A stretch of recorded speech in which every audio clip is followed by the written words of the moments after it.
Good afternoon, ladies and gentlemen. It is Monday, March 23rd, 2026, and we'll call our workshop session to order.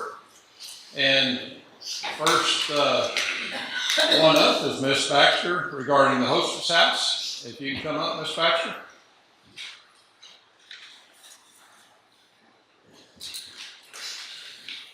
Okay, right here? Yes, ma'am.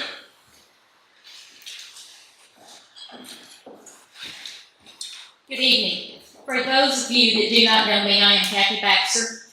I was the manager of the Historic House and Hostess House for a period of 18 years for the Daughters of the Republic of Texas. I was responsible for opening and closing of the building for all the events, and I opened my Green Frog Tea Room in January of 1998. We had the kitchen serving area only, which served 16 people. The very next week, we spilt over and went into the lower floor, serving anywhere from 50 to 80 people a day. I also paid for having the hostess house cleaned once a week, both floors if needed, and I paid for someone to take care of the grounds. Later in the summer of 1998, we went to booking the Kiwanis Club. We served there anywhere from 50 to 80 people every Wednesday. We also served the local Lions Club. And we also, to this day, I'm sorry, I'm not a public speaker. To this day, I still have people asking me if I will open the Green Frog Tea Room Green, which I would in a New York minute if the city would permit it and let me be their booking agent. The lower floor rented for $100 for 3 hours, with $50 an hour after that. The upper floor rented for $250, with $75 an hour after that. We soon went to $200 for the lower floor and $75 an hour after that. And we went up to $275 for the upper floor with $75 an hour after that. We gave them an hour in and an hour out to set up and clean up whatever they needed to do. Most of the time, I catered the event, which was handy because that way they didn't have to do anything. In the 18 years that I was there, the DRG had many fundraisers, and some of that included tea towels, selling tea towels, Africans, the bricks, t-shirts, and we even had Sunday afternoon ballroom dancing. As far as class reunions go, we had Friday and Saturday night, one on each floor. During Saturday of Spring Hoe, we had three upstairs, 3 downstairs. And we also had a family reunion that Saturday morning of Spring Hoe. They were out by noon, and by 1 o'clock, that's when the reunion started, between 1 and 2. And they went till 10 or 11 that night. We had many proms. We had Lampasas, Lomita, Cherokee, and we did all the promenading around the pool like we used to when we were in school. You were in school then. I think you promenaded around the pool, Davis. Probably. Okay. And we served dinner to some of them. We also had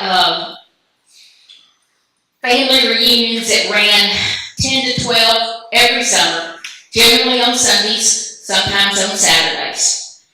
We even served the local Alcoholics Anonymous on Sunday mornings for a period of 2 hours when they met. I was in charge of all the cleanup, and if a party, an event required alcohol, I went to the police department, got an alcohol permit, and we had security guards for each event, according to the size of the event, anywhere from 1 to 3 guards. We had one party, 1 year, a Christmas party, and it was for Algemo Foods. It used to be,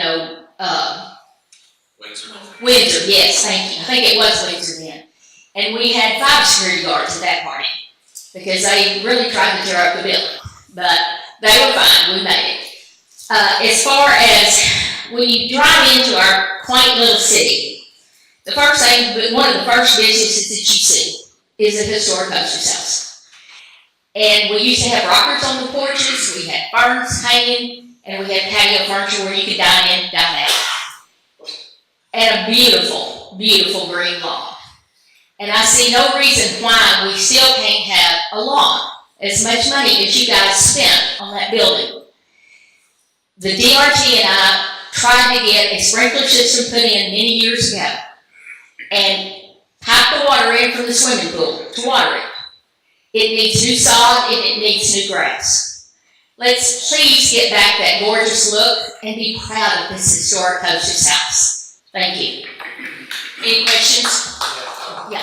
You guys have any questions?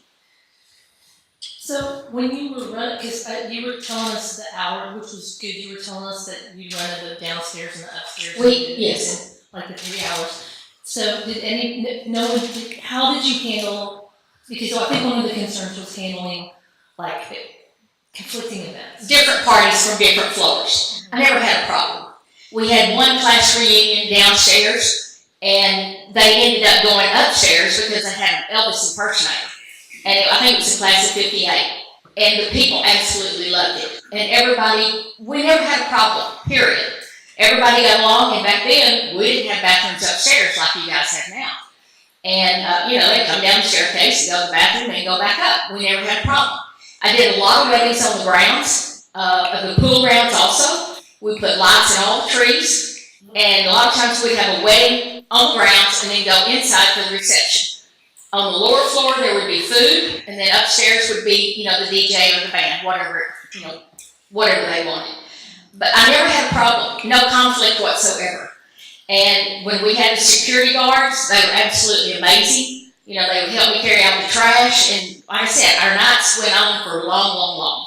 My day started every day at 7 a.m. I was closed on Mondays, and it took till 4 o'clock in the afternoon to clean up the tea room.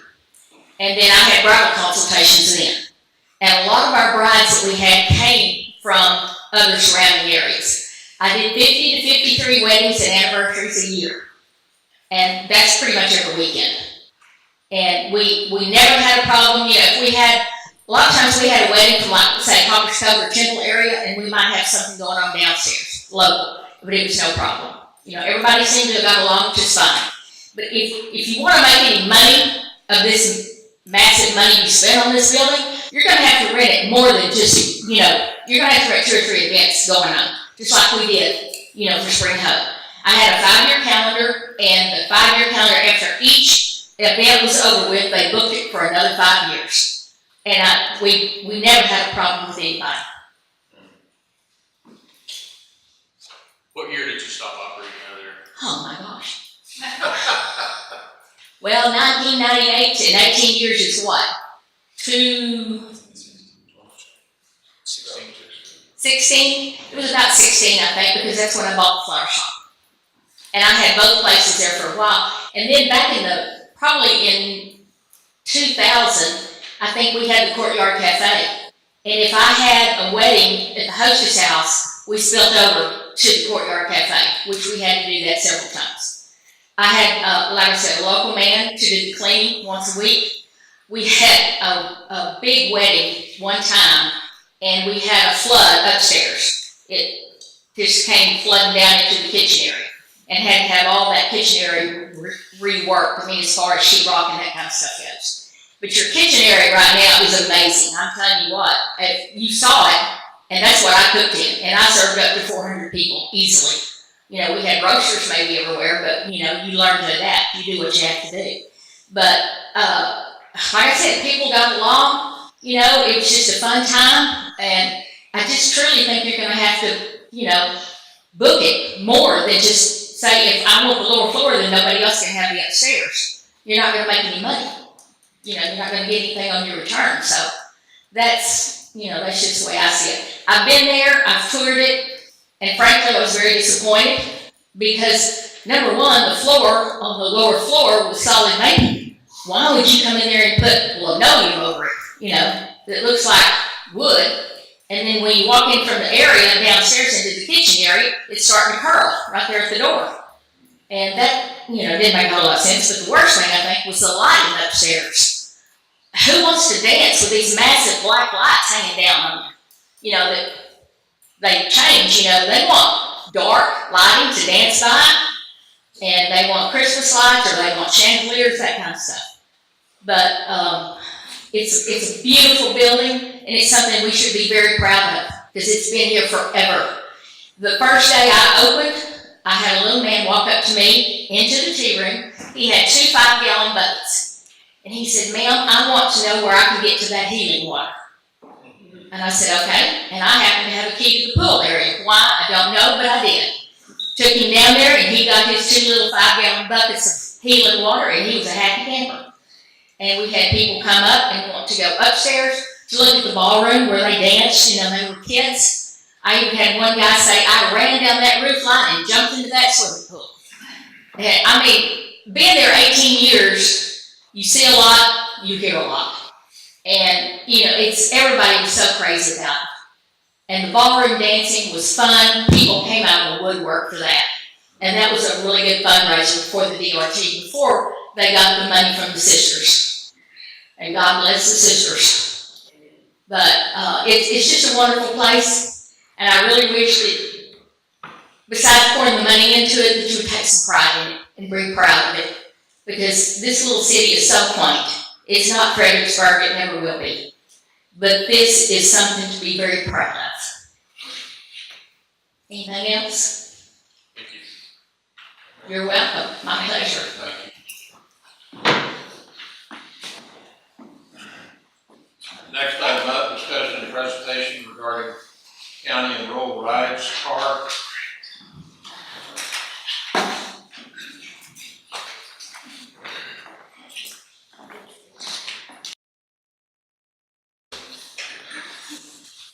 Hi, good evening. My name is Alexis. I'm with City and Rural Rides. We were asked to come and do a presentation today about our transportation services. So as y'all know, we have taken over Lampasas County from the HOP. So we are now the transportation provider. Just a little bit about Central Texas Rural Transit District. We have provided transportation since 1977. We were established as a rural transit district in 1998 under the Texas Transportation Code. We provide transportation services to the rural residents in Taylor County, excluding the city limits of Abilene, all of Brown, Callahan, Coleman, Comanche, Eastland, Erath, Hamilton, Mills, San Saba, Nolan, Reynolds, Shackelford, Stevens, and now Lampasas. We operate for the residents of our service area, providing demand response transportation and curb-to-curb service. We do have door-to-door service that's available upon advance request. We operate Monday through Friday from 7:30 a.m. to 5:30 p.m. We do have limited inter-county travel, like from one county to another. We have established county schedules for each county that we provide transportation to because we are a shared ride service. That way we can transport multiple passengers to and from at one time. Those can be accessed through our website by calling our office, or we also brought brochures as well if anybody would like them. We do offer non-emergency medical transportation. This is transportation that's provided through medical transportation program brokers and approved by HHSC. The members must contact their health plan directly to determine eligibility and schedule services. Those hours are Monday through Saturday from 5:30 a.m. to 7 p.m. We have not quite started that in Lampasas yet. We are working on getting our vehicles and drivers approved through these MTP brokers and HHSC. But once we do have that approved, then we will start that transportation in Lampasas County. Requesting service is simple and easy. Reservations can be scheduled in advance and are scheduled based upon vehicle and seating availability. There is a misconception that public transportation is only for seniors, doctor's appointments, or individuals with disabilities, and that's incorrect. We have no limitations of who can utilize our services, except they must be at least 15 years of age to ride on board the vehicle without an adult present. We'll transport you to your desired destination, such as a relative's visit, a beauty appointment, work, or grocery shopping. It's as simple as just contacting our customer service representatives and scheduling that transportation. You can schedule as far in advance as you would like, but next day scheduling has to be done the day before by 12 noon. We have a low-cost fare rate. Fares are charged based upon a one-way trip. Individuals can have personal care attendants travel with them at no cost. We accept cash or check. It is paid each time they board the vehicle. We unfortunately do not have the ability to accept debit or credit cards at this moment, but debit cards can be utilized over the phone to purchase prepaid passes. I also have that fare chart included just so you all can see. Most local trips would be $1 to $2 each way. We offer 2 different types of prepaid fare passes. We have one that costs $20, but it comes with an additional $4, so you get $24 in value. We also have a $10 pass that comes with $12, so you get the additional $2. Our drivers can validate the proper fare usage when you board the vehicle, and they can also be purchased directly from the driver as well. That concludes my meeting and or my presentation. And like I said, I do have handbooks or business cards if anybody would like anything or wants to schedule anything additional.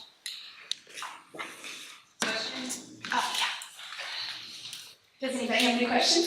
I have a question. Yes, ma'am. There's a lady who contacted me that has no car and has difficulty walking. Mhm. She lives in town, but she needs to get help with paying her bills or going to the bank. Is that something you can do?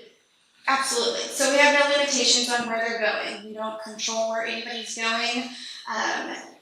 We unfortunately don't have any assistance in paying for their fare, but if y'all have like an organization in Lampasas County that could help, we can definitely communicate that. Or if she absolutely does need assistance, then we can just not charge her. It's $1 each way. We typically do that with people who are in situations that they can't. Now our assistance, as in if she needs mobility assistance, our drivers can, if she utilizes a wheelchair, they can push the wheelchair, but we won't go up steps or lift, push, pull, or anybody of that nature. And then if she needs assistance with anything beyond that, then she would need an attendant to ride with her. Another question was about people who have medical appointments or other appointments in other cities such as Temple or into the Austin area. Can you provide those services? Absolutely. So we typically have those county schedules since Lampasas is new. We don't know what the residents want. We don't know what their trend is. We don't know where they want to go. We're not familiar with the area. We just got here. So right now we don't have any limitations other than it has to be within that Monday through Friday, 8 to 5. And they can go, we've already taken quite a few people to Burn It in Temple. But we have no limitations. Once we establish a trend, then we will specify specific days to specific areas, just because we can't have drivers going every which way and not provide local transportation here too. Thank you. Of course. Anything else? Thank you.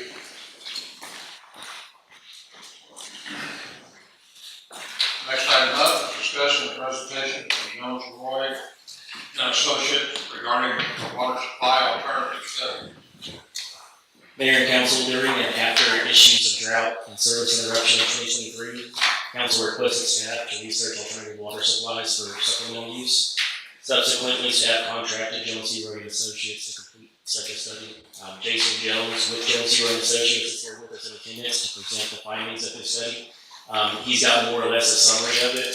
The study in itself, which I did place in those boxes, it's fairly complex and it may take a while to get through. His tonight is just a summary. We may have to sit down in another session or workshop where council and staff kind of go over more finite details. Or we may be able to ask Jason to come back and give us another tidbit of information. Jason?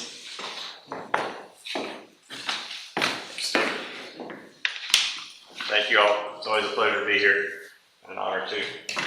First off, I just want to tell you all thank you for the trust you placed in me to work through these issues. We don't take them lightly. And after working through the issues with your staff and Central Texas representatives and Kentner Water Supply Corporation representatives, I can assure you I'm not the only one that takes these things seriously. So water supplies can make or break communities. And so we're here tonight to put us all on the path forward so that we're not breaking in and we're only making in, right? Okay. This picture in the first slide here is something that I took when we first started the study, actually it was before we started the study in October of 23. And in October of 23, I don't have a map here, but Texas was in an exceptional drought. So all the way from Hamilton County down south of San Antonio was classified as the highest drought category that can be classified as an exceptional. And that lasted for quite some period. And so generally, stream flows are at their lowest whenever the leaves are leaved out before they lose their leaves. And this photo was taken and these measurements were done on Sulphur Creek during this time in October, which you would expect the stream to be at its lowest historical level, right? And so what you see here is the channel dam that's just downstream of the hostess house and the swimming pool. And that structure is actually, it's an engineered structure. It's perpendicular to the flow of the creek, and the shape of that weir there is a weir shape that's got an equation. So if you knew the depth of the water going over the top of it, you calculate the flows. And that's where we started here. And we started with the determination that you could supply up to about 3 million gallons per day from this creek here locally. And so I wanted to show you guys a picture of that.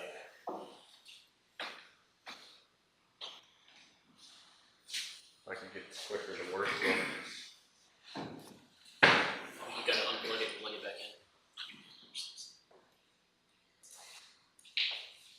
Is it left, right? I might just ask you to advance the slides for me. I'll just point at you. All right. So as Stephen alluded to, this, and others have too, this study is just that. It's a kind of a 40,000 foot view of things, and so it's to be used as a guide for additional work to be done to identify solid costs and time frames and direction that we want to go. So it's really a good start. And part of what we recognized when we started the study, it was almost all about alternative water supplies because of the situation. As we got into it, I want to certainly recognize the importance of your current water supply, and the importance of that is to the growth of this city and the future of this city. So we cannot forget about that. And so staff and I have been working through some of these recommendations for about six months now. We delivered the final report in January, and so this thing has been boots on the ground for quite some time, and just so everybody is aware of that. We're going to go through some of the history. I think that's important to talk about, and we're also going to talk about some of the existing conditions. I want to focus a little bit in tonight's presentation on your existing infrastructure and some of the issues that we've seen over the last few years. And then we're going to spend a little time talking about some of the future water supply strategies we identified, including the local alternatives, and we'll wrap it up from there. So I'm hoping to wrap this up within 30 minutes, so we'll be pretty quick. So there's a really good set of articles that the local newspaper published in September of 23 that I welcome anybody who's interested to read. It's a 3-part series on the history of our water supply written by Jeff Jackson. And it really goes into detail on what happened before 1980, when the 100-year period prior to 1980, the city was solely relying on the springs on Sulphur Creek for its water supply. There were a number of challenges with that local water supply, including there's a lack of storage. And so when the creek was not flowing adequately, the city has challenged trying to keep up with its demands from the creek. There are flooding conditions on the creek. You guys are aware of 9 flood control dams that are built upstream of this location. Prior to the 50s, the city was hit with periodic floods, and so that impacted your water supply infrastructure. After the dams were built, you kind of had an opposite problem. The intakes on the water plant were silting up, and you're having problems with siltation because you didn't have those flushing events, flushing the flows down, right? And the biggest challenge I think that the city had at the time was water quality in the creek. There's a reason it's called Sulphur Creek, and the high minerals, chloride, PDS, and sulfates were causing issues with water quality concerns in the community. And lots of stories about clogged up water filters and water pipes and sinks and everything else, right? And tackle that with aging infrastructure. I think the city made a significant investment in the 1980s. Shortly following, in a world of worlds, the construction of Stillhouse Hollow Dam on the Lampasas River. Stillhouse Hollow Dam was constructed in the 60s, and it was first time it was full was in 1969. And in the 70s, the BRA had contracted with Central Texas Water Supply Corporation to build the first water treatment plant on Lake Stillhouse Hollow, which is the Lake Cliff plant. You guys recognize that because that's where you get your water from now. And in addition to the issues the city was having on Sulphur Creek, your neighbor, Kentner Water Supply Corporation, was also having issues with its water supply. It drilled some wells, and alluvial wells in the Lampasas River and other wells in the county. It recognized that those wells were not drought tolerant, and it was struggling as well. And so that really was born of the partnership between Lampasas and Kentner Water and Central Texas Water Supply Corporation that's been in place for 45 years now. Okay. Go ahead and go to the next one. A lot of numbers here, but I think what I want to take away from this slide is this is just a snapshot of your existing service area and your existing demands in acre feet per year. Something to remember, your total current demand is less than 2,000 acre feet in a year. And I thought it was also important to note that the residential customers in the city would make up about 3,100 of the 3,600 customers, are responsible for only about 46% of the water demand that you purchase from Kentner Water Supply Corporation. The rest is commercial, industrial, and a pretty significant amount of that water is actually from flushing or parent losses and unmetered water, things that go on the city's parks or city buildings, that kind of thing. And the water that you put on the golf course, I'm sure you guys get lots of questions during drought years. How are we watering this golf course? If we're under drought restrictions, that's coming directly from the creek. And that's a 223 acre foot allotment. These numbers are a 5-year average over a 5-year period. Okay. Existing surface water rights. This is key, being that you relied previously on Sulphur Creek and the prolific springs that we enjoy here in Lampasas. As early as 1914, the city secured its first surface water rights on the creek for 3,760 acre feet. And if you remember, your current demand is 2,000 acre feet. The significance of 1914 is that research of the surface water rights in Texas. Brazos River Basin, I could not find an earlier right in 1914 for a municipal water supply. Even the city of Waco, I think, is a little later than cities. Significance of that is that Texas allocates water rights during drought years when this becomes important. The earliest priority date is the first in right for the water. And so Brazos River Authority is responsible for administering this system, and they have the responsibility to tell the people with the younger water rights that they can no longer pump from the creek during drought years. And the more senior water rights continue to have the right to pump from the creek. Okay. Stillhouse Hollow Lake is the other bucket of water rights, 5,500 acre feet, which is not insignificant either. But these water rights have about a 1963 priority date associated with them. The unique thing about these water rights, though, is the 230,000 acre feet of storage in Stillhouse Hollow Lake. The most resilient water supplies are those that come along with storage. And further we go on in this world, the more we see droughts, the more we see floods. And so a lake of the significance of Stillhouse Hollow protects you against those extreme events. And that 230,000 acre feet of storage really makes that more junior water right more resilient than the older water rights, because your water right's only as good as the creek that flowed, right? Something else here that's significant, you're currently utilizing about 7% of your local supplies for the golf course, and about a third of your Stillhouse Hollow Lake supplies for your municipal demands.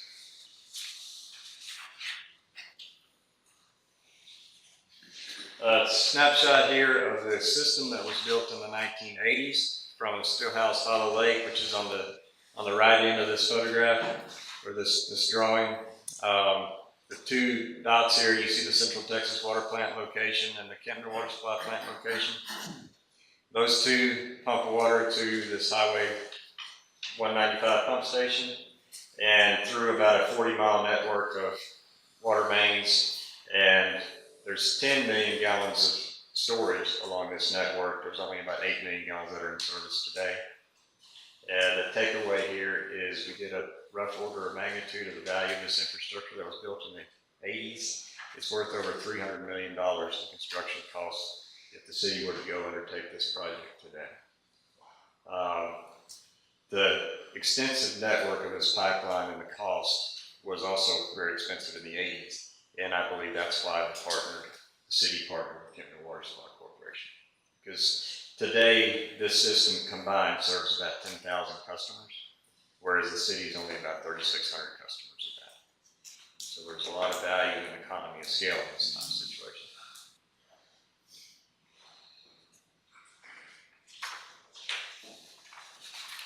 On the other side of the lake, Central Texas Water Supply Corporation is who the city's contracted through Kempner Water Supply to get your water from.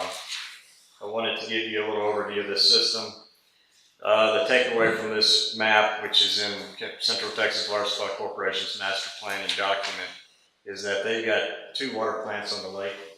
The Lake Cliff was the one that was built first, and that's where the city's contracted with. It serves 3 wholesale customers on the west side of the system. Central Texas built, they call it the Dock Curve Water Treatment Plant. That's pretty close to the dam on the east side of the lake in 2012, I believe. And it serves the remaining 17 customers of Central Texas Water Supply. And Central Texas Water Supply is governed by a board of directors. They make their decisions based on the board of directors' votes. And clearly, Lampasas or Kempner Water is outvoted here when it comes to its water supply to Lake Cliff Water Plant. And so this pipeline network extends significantly east beyond I-35. Those county boundaries are kind of hard to see there, but that's the gray shading in this map on the east side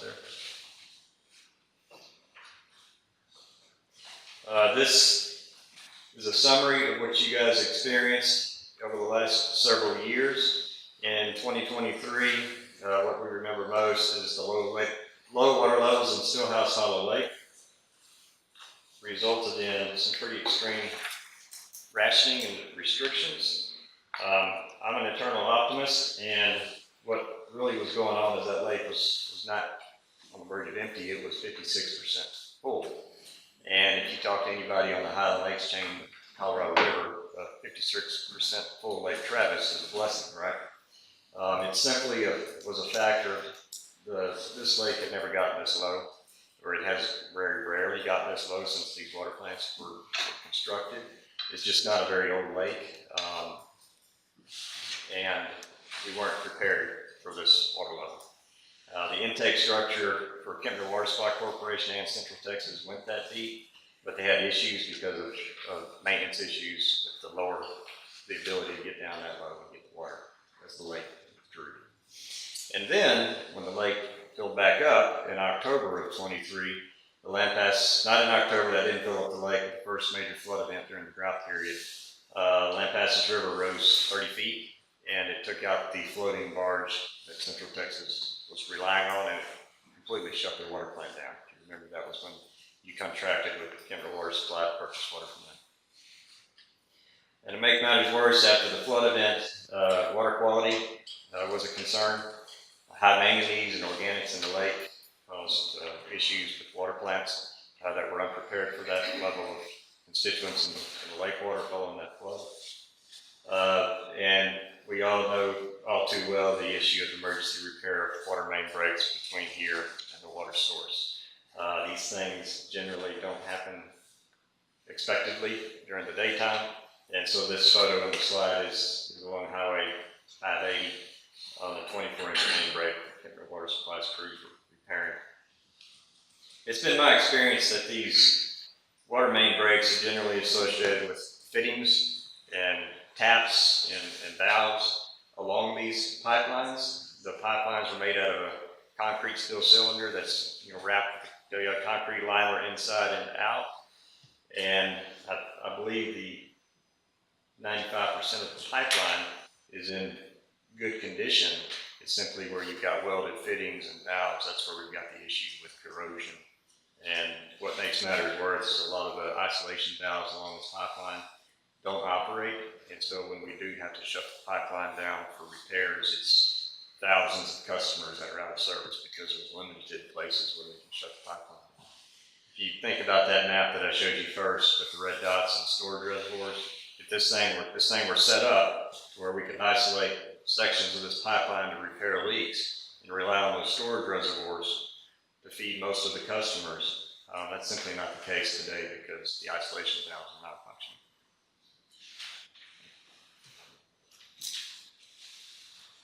If you can see the yellow pins on this aerial photograph, it's locations of existing water treatment plants on Stillhouse Hollow Lake.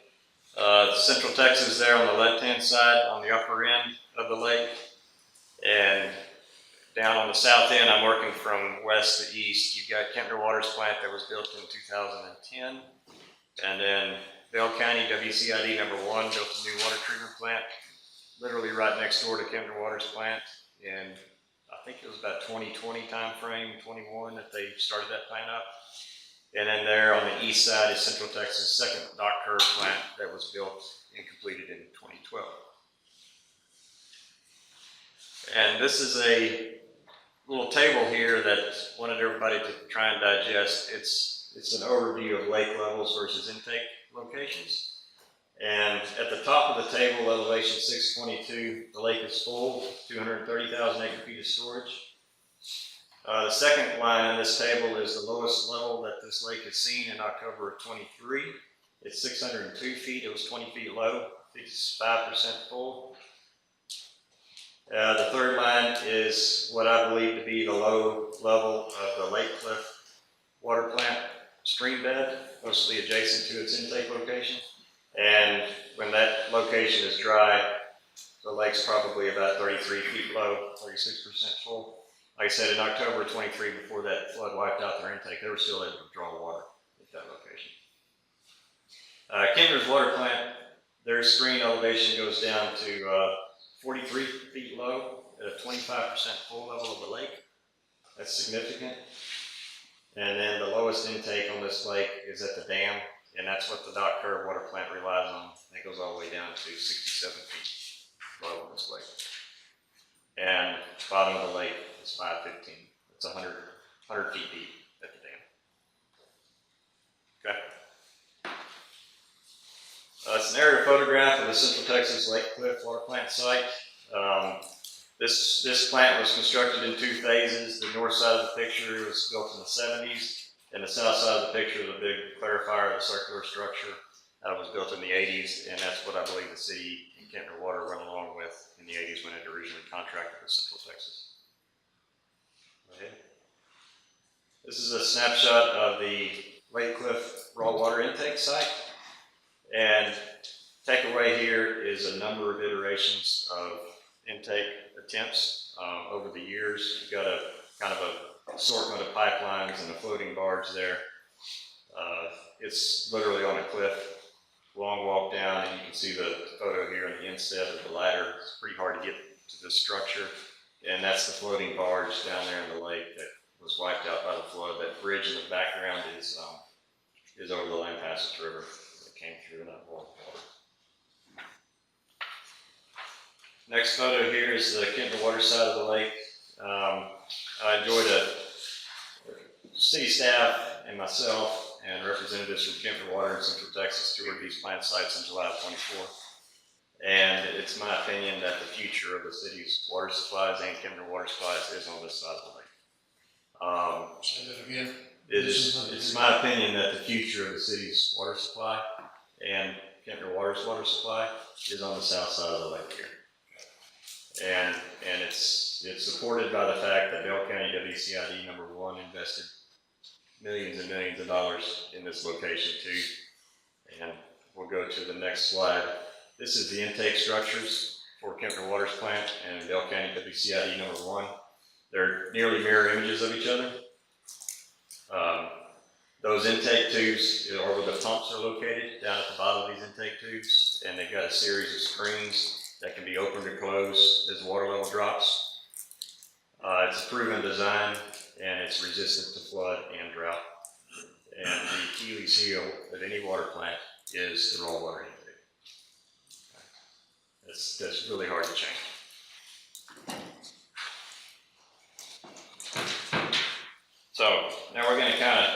step into future and propose alternatives and strategies for the future.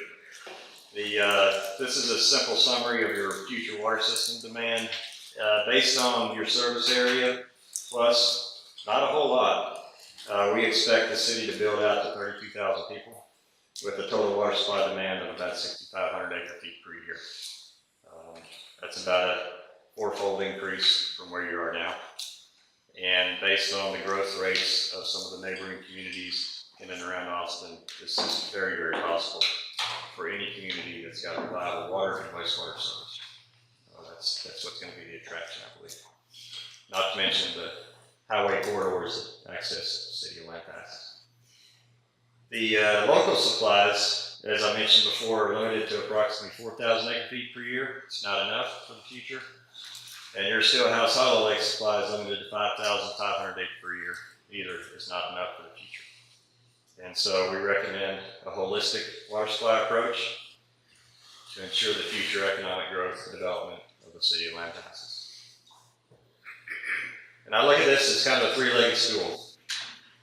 Right now you're teetering on two legs.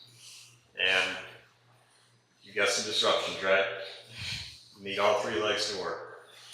First leg of the stool is what you've got now. It's maintaining and enhancing the existing Stillhouse Hollow Lake treatment and delivery infrastructure that was invested in 45 years ago.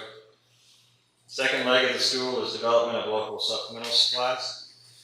I think along with number one, we can overcome the challenges that the city had in prior to 1980s with the water quality and the water quantity issues in Sulphur Creek. The two are symbiotic if you had both, and any diverse water supply is a better water supply. And number three, the third leg of the stool is important enough to list as a strategy its financing considerations. Clearly, if you don't have the money, you don't have the public resolve, you're not going to have it anymore. Okay.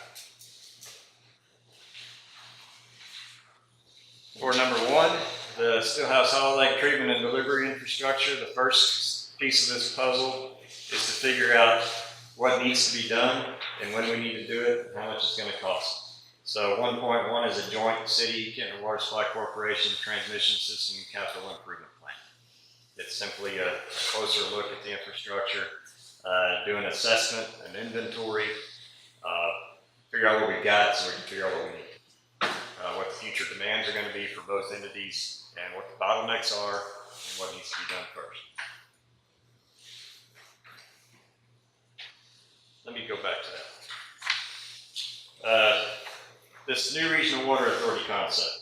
So I speak at length in the report about some of the concerns that we've got right now contractually with this contractual arrangement between Central Texas Water Supply and Kentner Water Supply.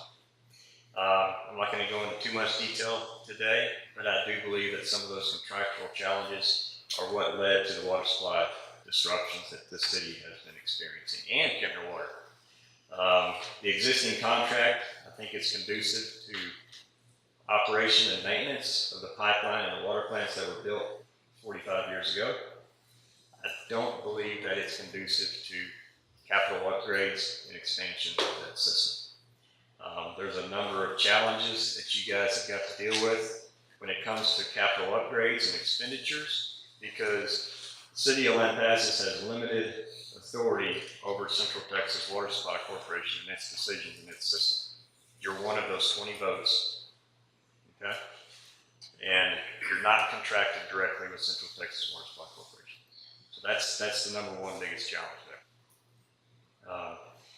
To overcome these challenges, one idea, one proposal is a new regional water authority. And so I've, in the report, if you've read it, I've dubbed this the Stillhouse Hollow West Regional Water Authority. Really the premise of this is to set up an entity who could take ownership of a third-party entity who could take ownership of the pipeline and the water plant between here and Lake Stillhouse Hollow, and have equal representation from the customers of that regional water authority, which the two main customers would be the city of Lampasas and Kentner Water Supply Corporation. And the city would have direct control and voting rights over how that money's spent, and the finances of that regional water authority would be transparent. It would be a cost-based service, and so everybody understands, what the dollars are, what needs to happen, and what the water costs are. Okay? Really, it's about setting up an entity that we can all trust, and we've all got an ownership of and a local stake in, which right now I don't believe that is the case. Okay? This will take some time, but I think it's a direction worth investigating and talking about more. Clearly. The third one on the list is the idea of a regional water treatment plant improvement. So what we've got right now, if you take Central Texas Water, Kentner Water Supply Corporation, they own and operate 3 water plants on Lake Stillhouse Hollow collectively. And those operation and maintenance of water treatment plant is expensive. And the most value to operating a water plant is economy of scale. The more customers you've got, the more you can spread those costs out. If we can take those 3 water plants and invest collectively in a single water plant between us, the Kemner customers, and whoever else wants to join this bandwagon, I think we've got a path to the future to get the capacity we need, the capital investments we need. That's going to be the best cost for your customers and the rest of the customers in this system. So the idea there, I believe, is to invest in a single water plant location on the south side of this lake. And how would that start? How would we start that? That's the end. That's the end of the presentation on how we'll get this going. I think that Stephen alluded to. There's lots of discussions that need to happen. Okay. Lots of steps that need to take, and so clearly there's a lot of players involved here. Yes, sir. Mm-hmm. But I feel like I mentioned before that existing Central Texas water plant, the Achilles heel of that plant is its intake location. You could pour enough money into that old plant to get it operating again, but the fact is, the next drought that comes along, you're going to be back where you were. What does the Central Texas Water Alliance, what does that do for us? I think their focus is further east. Okay. And so, a concern that I've talked to staff about is if you get too many cooks in the kitchen, you're kind of back where you are now. The fewer cooks we've got in this kitchen, I think the more control the city's got over its destiny and where that money gets spent.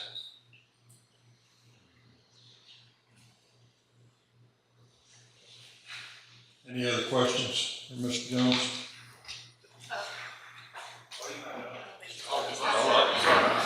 I wasn't trying to cut him off at all. This is a good place for questions. I've got a couple more slides for questions. Mr. Jones, I'm curious, are you alluding to increasing our CCN area with this? Is that kind of what you're getting to? No, the city would be a wholesale customer of this new regional water authority, as could Kent Water Supply Corporation. And so each entity would be responsible for its own retail customers. The beauty of this type of an entity is it has 2 or 3 customers, and it's got a long-term management structure that works because of the fact that it's got one job to do and it's not distracted by all the retail customers. Okay? And the city could then focus on its service area, and Kemner Water can do the same. That is fundamentally, I think, the hardest part about this is the people. The pipes and the pumps are easy. But if you can give somebody a job in a kingdom that's your job is that plant and this pipeline, and make sure water's flowing at that meter every day of the week, 365 days a year, and it's quality water. That's a job that just about anybody can handle if they're not flying all over the place with 10,000 customers treating that. Well, it's good to know that we have a good location for where we get our water from. There's a safe. That is, yes, thank you for saying that. It cannot be understated how important the investments are that have been made over the years by both Kentner Water Supply Corporation and this community. And what you've got is valuable. Like I said, it's got a total construction dollars in today's dollars over $300 million.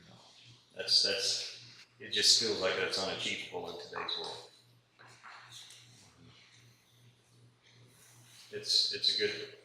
You're in a good place. Very good place. You have some ideas about Sulphur Creek. Yes, let's go to the next one. Local water supplies.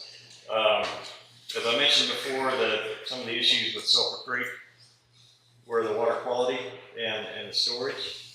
And if you can see the aerial photograph here, the old water plant site, which is still visible from Spring Street, is in the yellow pin.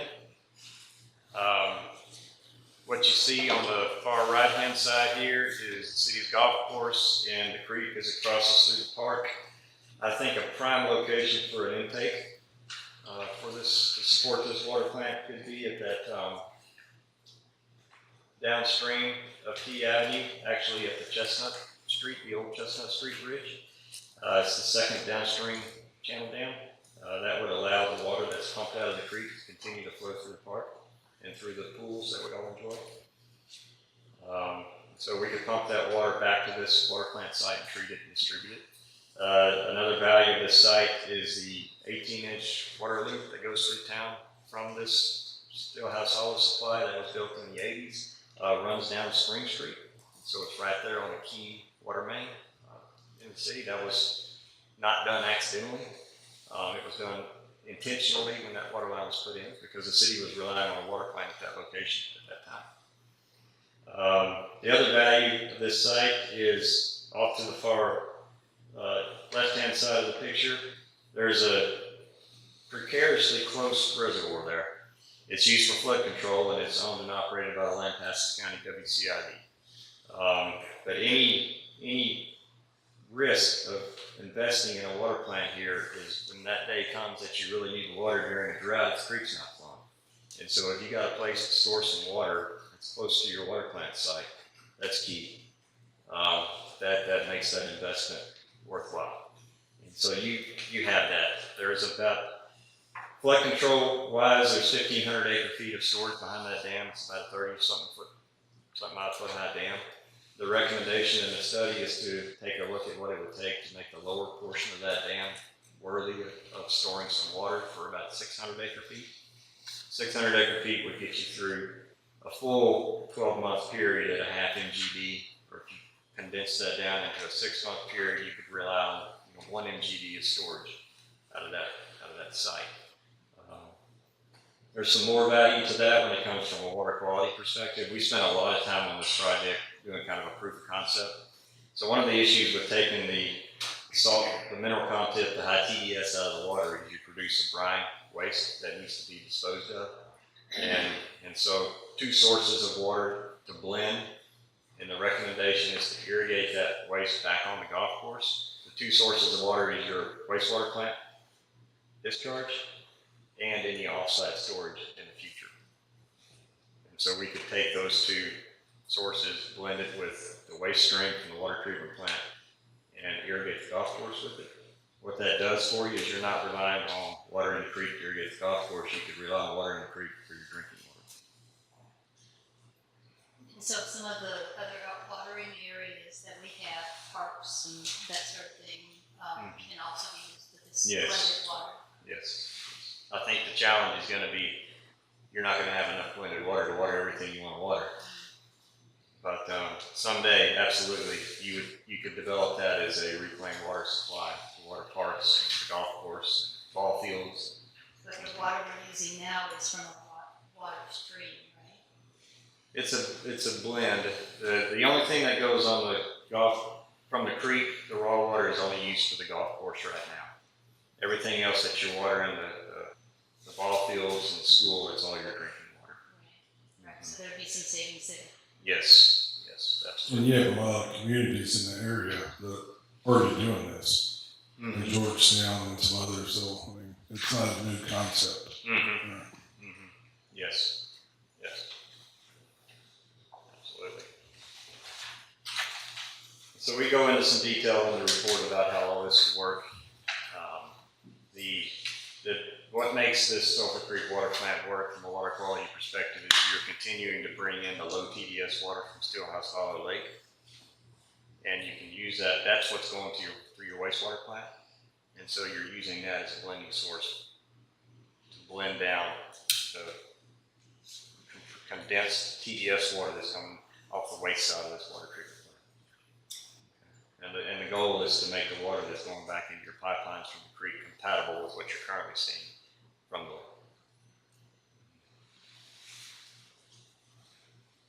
Let me go back to that real quick.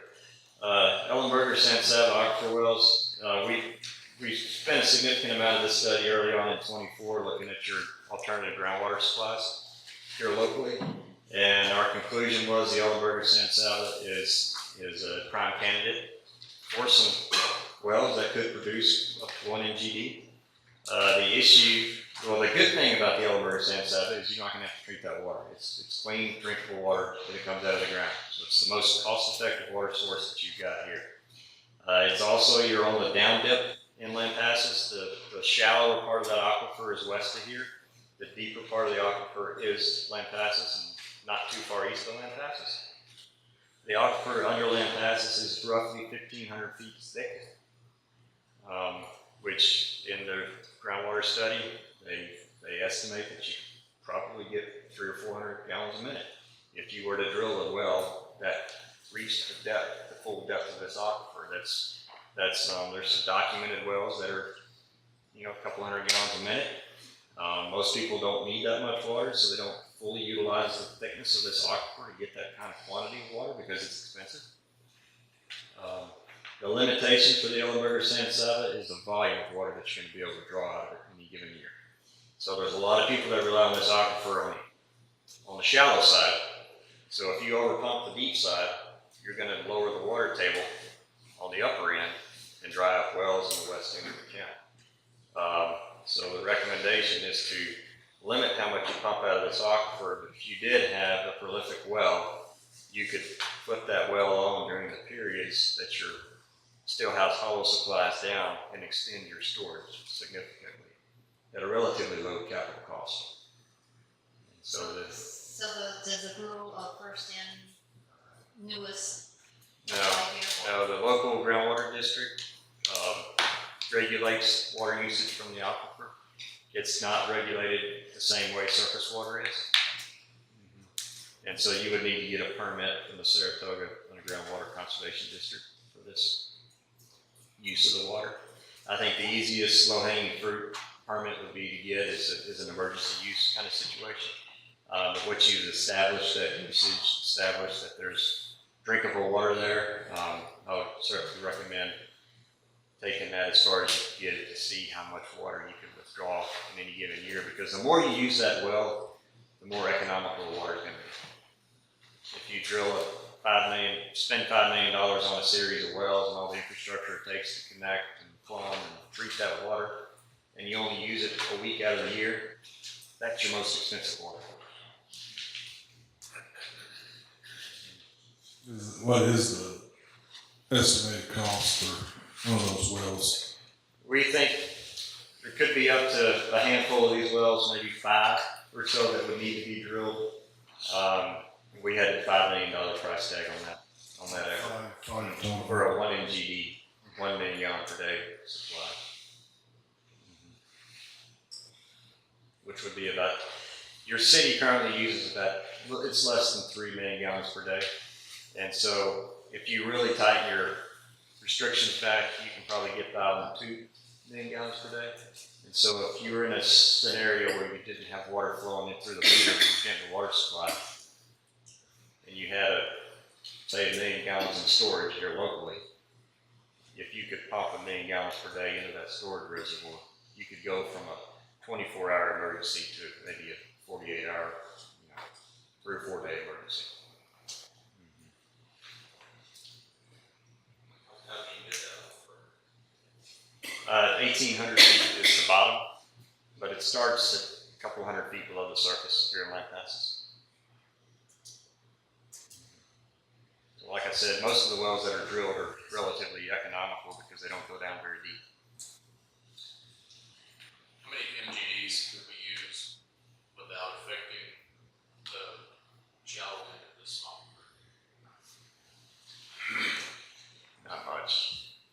much. The modeled available groundwater, it's pretty fuzzy math in some of these things. We call it Aggie math.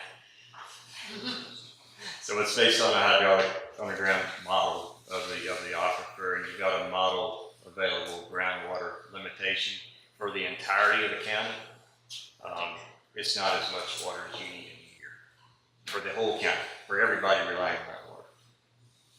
So it's pretty limited if you're going to go out and intend to pump that water 365 days a year.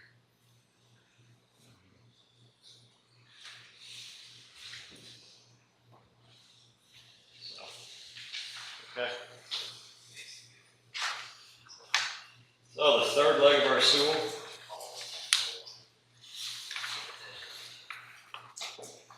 It's just a little summary. Currently, Stephen and I did an analysis of what you've been spending on your current water supply, everything from the meter back to the lake. And over the last few years, it's been less than $2 a thousand. Very economical water. In today's world, you guys, I don't know if anybody else is paying less than $2 a thousand for surface water that's 50 miles away, 40 miles away. That is very economical. If you were to drill some local groundwater wells, the cheapest you could get that done is $2 a thousand. Like I said, that number goes up, but the capital investment is pretty low. The number goes up if you can't use them all year long. Existing supply, rehab, and upgrades. This is a number that I honestly don't have a handle on. But if your current infrastructure is $300 million, what we did is we said, okay, 25% of that total value, if we put 25% back into that system for rehab and upgrades, that would yield a cost of about $5 a thousand. So that is a swag, it needs to be looked at, but it's a rough order of magnitude dollars. So that's all in, it's capital, operating, financing, everything. The phase one of the Sulphur Creek Water Plant, which would be a 1 MGD supply, it's the most expensive phase because it includes everything you need to blend and irrigate that water back on the golf course. And it also is a footprint for ultimately a 3 MGD water plant. Total price tag of roughly $20 million. If you were to pump that water 365 days a year, your cost there is $7 per thousand for that Sulphur Creek water plant. Pretty high because 1 MGD is simply not a big water plant. That's why people go in together and you get 10,000 customers to finance a 10 MGD water plant, not a 1 MGD water plant, right? Put that into perspective, if I were to go out and buy 1,000 gallons of water from HEB, it would cost me $1,500. And the reason I put this on the slide is because I think generally people are willing to pay for quality water. It's simply a matter of public education and an understanding of the need. The worst thing we can do is pay $1.50 a thousand and not be able to rely on our water supplies. That's the most expensive water, in my opinion. So on your page 22 of your report, you gave some numbers there for what these changes might cost. Is that correct? The public what might cost? Of what the water system financing might have to consider. Yes, yes. Is that, so could you go over? Let me get with you. So that's a summary here of that page 22. Get some total dollars. Yeah. So number 2 here comes with about a $5 million capital cost. And number 3, we said $75 million in terms of a rough order of magnitude. And then number 4 is about a $20 million capital cost on that number.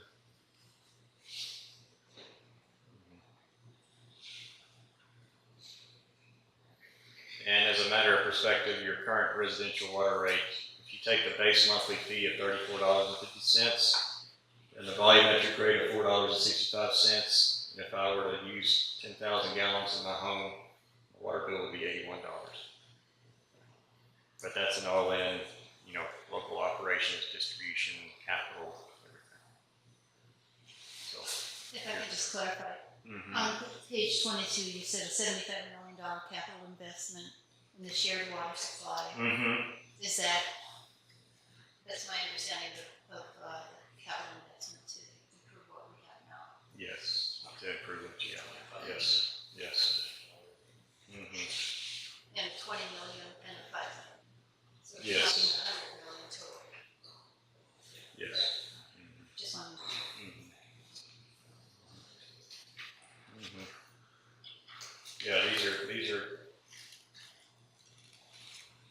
not to be taken lightly, but it was a significant investment in the '80s too.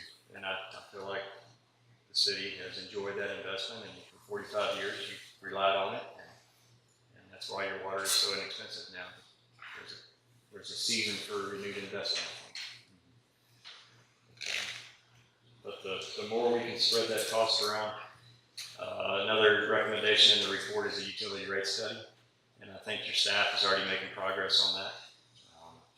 And so it's a more detailed look at your commercial customer base versus your residential customer base versus what we can do as a shared collective effort with more customer base, i.e. Kenton Water Supply Corporation, and take a closer look at what that total picture looks like. Aaron, what do we usually bill a residential customer for 10,000 gallons? You know what that would be? Is that So the base rate and it's what's so here at the bottom. that's $81? Yes. Okay. So if we spend all this money, what would our water rates look like? Do we have any projections on that? I think that's kind of what he's given us a look at here, because right now, if you remove the base rate from the equation, the city of Lampasas is making $2.65 per 1,000 gallon for the cost of the water that's going out through Kentner, right? But that's supporting the water distribution staff, that's supporting the expenditures of the water system. So, and I think there's a lot of hypotheticals to consider too. You wouldn't go after a project like this without going through the Water Development Board to see what kind of grant funding, low interest loans, et cetera, we would qualify for. I don't think, based on our median household incomes, that the city would qualify for, they call it an EDAP, economically distressed area. Our median household income is too high to qualify for that, so we wouldn't get as much grant funding as some other communities do qualify for, but I think it could be 30% grant, 70% from the city. So there's a lot of hypotheticals there on what that's gonna do to our rates, but the bottom line is they'll need to increase if we're going to ensure that we're continuously providing quality water to our citizens. Yeah, I was just curious what that number might look like if we had to include. Several hypotheticals and I'm happy to give those projections together. Yeah, because I'd like to see that. I mean, 'cause I have not drank Lampasas water in probably 5 years. I mean, literally, I buy bottled water because of that. But I mean, I would be very happy to pay a little extra to have drinking water and ice that I can get in my refrigerator, all that stuff. You know, if that is not substantial. Got some knockout drugs.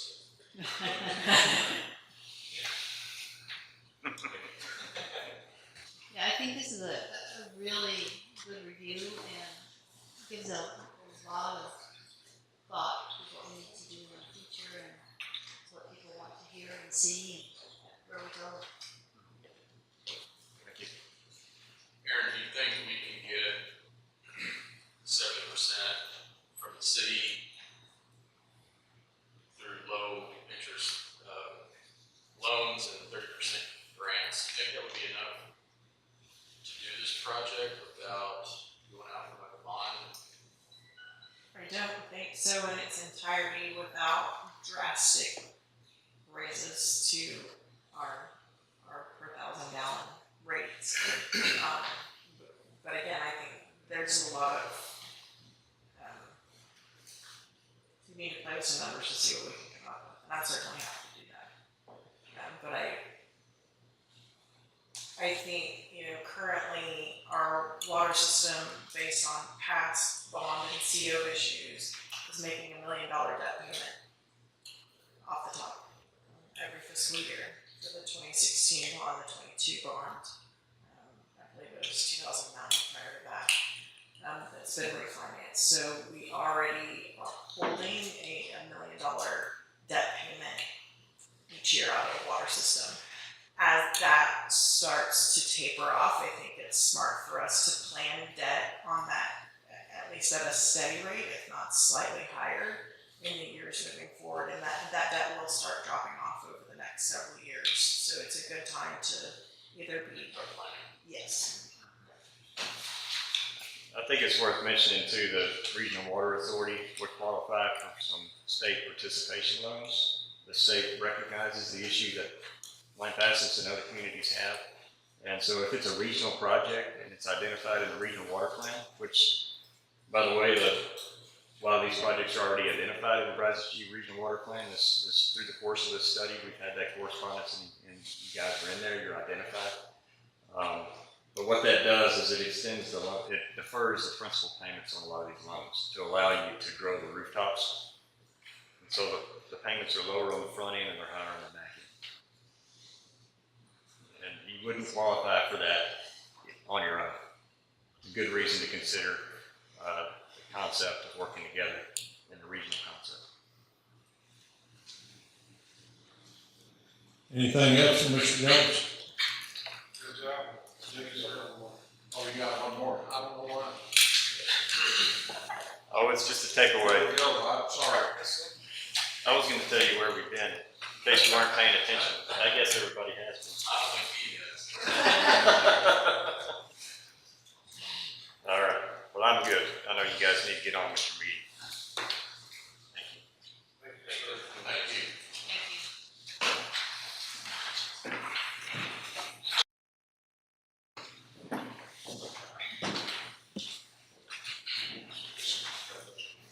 Discussion regarding any items on the regular session for March 23rd, 2026. Number 5. Number 5, call for discussion and update regarding Central Texas Water Alliance meeting held on March 5th, 2026. You almost forgot about me. I'm sorry. With all the questions and comments regarding the Central Texas Water Alliance, I just wanted to give you guys a little update from the last meeting they conducted on March 5th. They heard petitions for new membership from the city of Lampasas, Lampasas County, city of McGregor, city of Belton, the Middle Trinity, from Bell County WCID number 3, all of which were approved. All new members, including us, requested to have a representative in attendance for appointment to their board April 9th. I have volunteered myself to do that until such time as we get a new city manager. They have sent a petition to the state legislature, to the legislature for Water Resource Development Act authorization of WRDA funding. If approved, funds would be allocated for regional infrastructure assessment and improvement in Central Texas. WRDA is that vehicle to obtain federal funding. However, it is extremely competitive. Good news is they've already accepted the preliminary proposals. Bad news is it's still Congress, and let's face it, it's going to take forever till we see anything. Mayor, you mentioned during Jason's presentation if the Water Alliance could be of any help during this. It's too early to say, but I'm gonna make some light assumptions here that it's possibly not. They just completed their first phase of establishing that governance. They're going to be working on their planning and assessment, really trying to determine what projects they can accomplish as a regional effort. Lampasas is probably going to be their furthest member to the east. While we will have a seat at the table, I don't see them really helping us out too much in terms of a regional development or effort. We made a $5,000 investment into the Water Alliance too, is that correct? Yes. That's a $1 million annual membership due. We have submitted that. So, and if we want to keep a seat at the table, we'll have to do that every year as well. So that's every year. Every year. $5,000. So, and they could very well have a project come across that does benefit us. Any water they bring to Central Texas could, in one way or another, benefit Lampasas. It's just really early to tell what that's going to look like.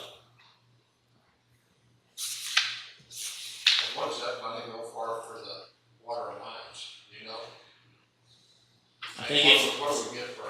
I think it fills the vending machines. No, light joke. Quite frankly, it looks like it's just supplying their general budget this time. I don't see what they're getting in terms of projects from membership fees. That's what they're requesting funding for. So this is, membership dues is, quite frankly, it appears like it's just what's going to keep this organization alive. Do they have staff? Sorry? Do they have staff? They have board of directors, which I believe are unpaid, and then they have a GM that they are, to some degree, paying. I don't know the amounts. Most of it's efforts from all of the members, so, unpaid. Thank you. Now we're going to go to six. Discussion regarding any items on the regular session 26. There is none. Discussion regarding any items not included on the regular session for March 23, 2026. Consideration of future agendas. No action can be taken by City Council. Mayor and council, I'd just like to update the council that at last Wednesday's EDC meeting, the EDC board approved a proposal from the Cooper Brothers for both a short film, so I say the 4 to 5 minute range, and a feature mini documentary, which will be in the 15-minute to 18-minute range. So they did approve moving forward with that proposal in the amount of $30,000. The brothers are scheduled to begin shooting next week, actually, so we have a meeting with them Thursday to make sure that the city facilities that they need access to are lined out and in good shape. That it's not on tonight's council agenda, it will be on your council agenda for April 13th for approval of the expenditure, as the city council is required to approve any unbudgeted expenditures in excess of $4,000 and any expenditure in excess of $25,000. So because that expenditure is $30,000, that will be on your next council agenda for consideration and approval for EDC funds. It's not going to require a budget amendment, as we're just making a line item within their budget, line item transfer, I apologize, so it won't require 2 readings of the resolution, and it's not considered an economic development project, so it also doesn't require a public hearing or 2 readings of a resolution, so it's a shortened timeline, because there are funds in their existing budget that would be moved around should council approve that project.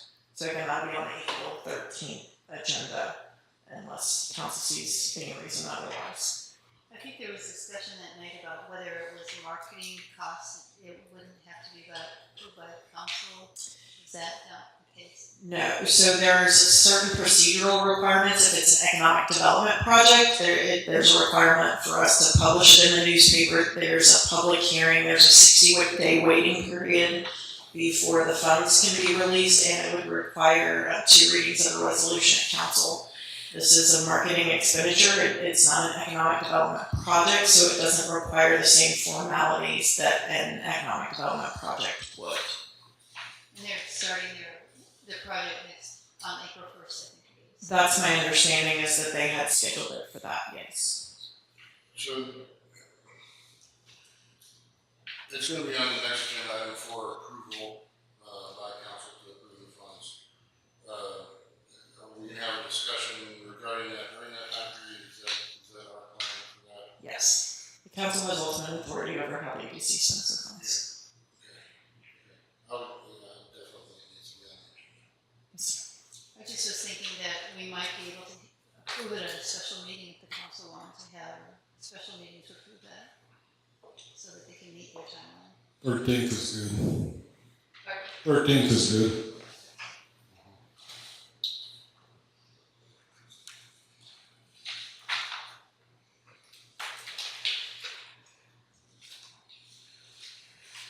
All right, anything else? Discussion regarding any items not included on the regular session, we've already gone over that one. And so we will get a motion to adjourn the workshop session. All in favor? Aye. And do we need to take a 5-minute break? We have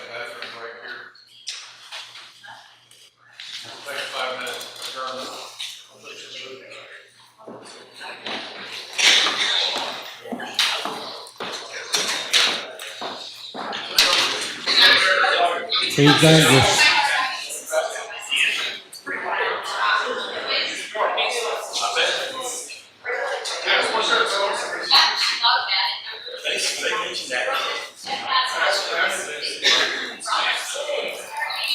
Walk your little self right up here, Councilman Keel.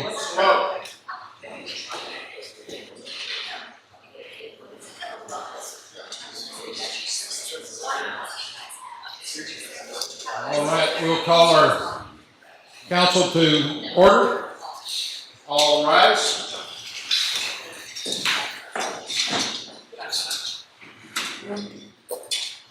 Let us pray. Dear Heavenly Father, we're grateful tonight to be in this great place, Lampasas. We thank you for these good people that came out. Thank you for our elected officials, our employees, and our citizens.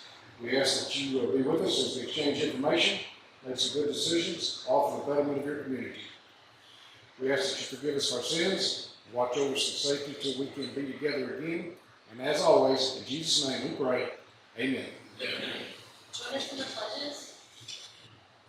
Allegiance to the flag of the United States of America and to the republic for which it stands, one nation, under God, indivisible, with liberty and justice for all.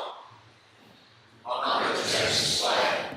I pledge allegiance to the Texas, one state, under God, one indivisible.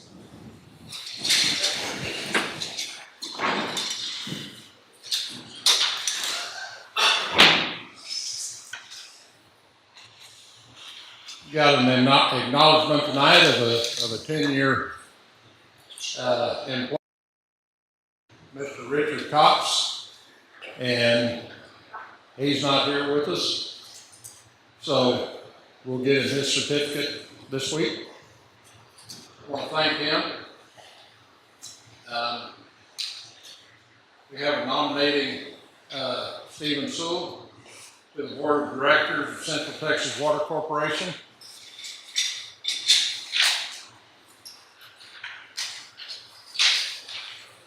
Do we have a vote on that or anything? The resolution's in your folder.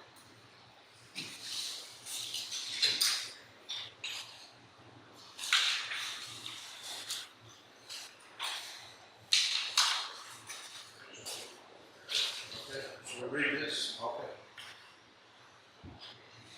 Resolution nominating cadet candidate for the election to the Board of Directors, Central Texas Water Supply Corporation. Whereas the City of Lampasas City Council is a regular member of the Central Texas Water Supply Corporation, as a direct result entering into a water sale and purchase contract with the Central Texas Water Supply Corporation. And whereas bylaws of the Central Texas Water Supply Corporation stipulates that at an annual meeting of the members, each regular member shall be entitled to nominate individuals to serve on boards of directors of Central Texas Water Supply Corporation, providing that the nominee is not in violation of the Central Texas Water Supply Corporation conflict interest policy. And whereas the City of Lampasas City Council has determined that it would be in its best interest to have such a voting member on the Central Texas Water Supply Corporation Board of Directors, and does desire to have such a board member as elected on April 28, 2026 meeting by the members of Central Texas Water Supply Corporation. Now, therefore, be it resolved by the City Council and the City of Lampasas that Stephen Sewell be and is hereby nominated for the election to the Board of Directors of the Central Texas Water Supply Corporation on April 28, 2026 meeting of the members of the Central Texas Water Supply Corporation. This resolution is passed by the City Council of the City of Lampasas on March the 23rd, 2026. Thank you, Mr. Sewell.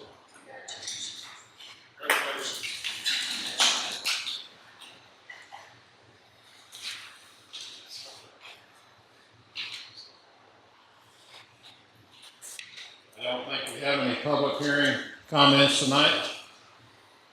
So we'll move on to the consent agenda. And Madam Secretary, would you please read? Discussion and possible action regarding approval of minutes of the special meeting held on March 5th, 2026. Discussion and possible action regarding approval of minutes of the regular meeting held on March 9th, 2026.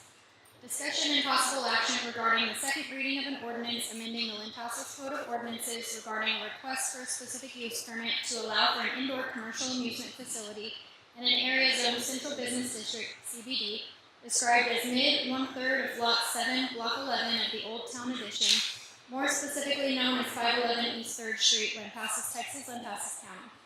Detailing restrictions related thereto, ordering a change to ordinance number 878, and the accompanying City of Lampasas zoning map reflecting same and providing an effective date.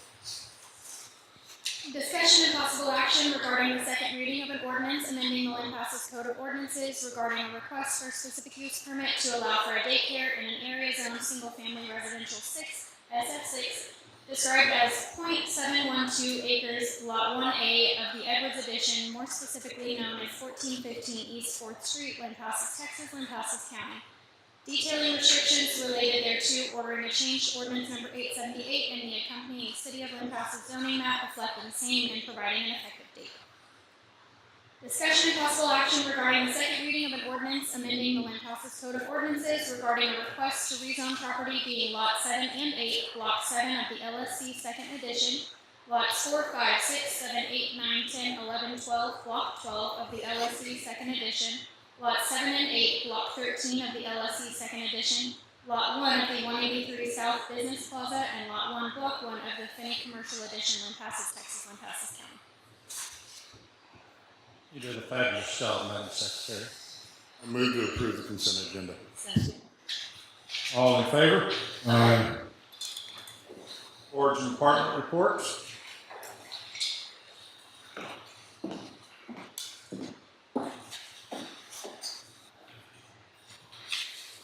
Mayor and council, I'm going to give the annual finance and utility billing annual report.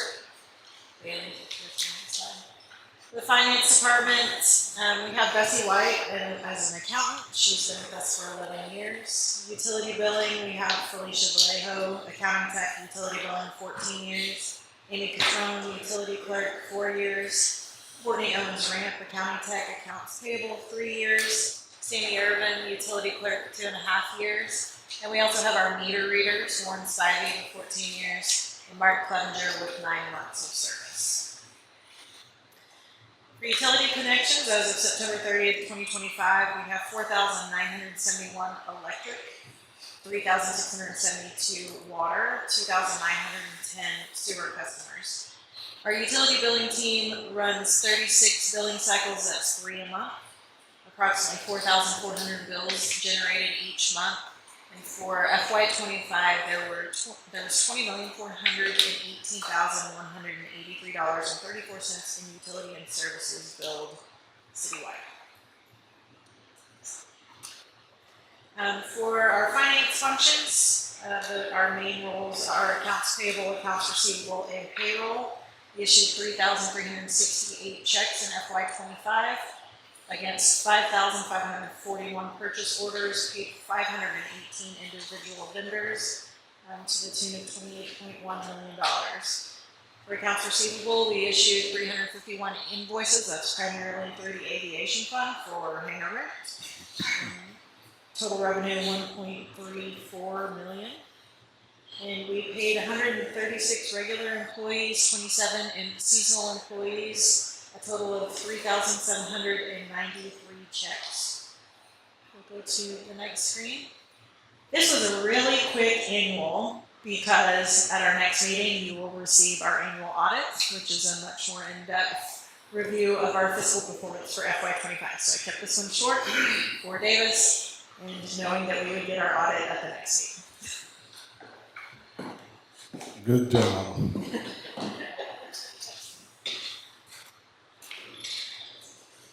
Upcoming special events and meetings.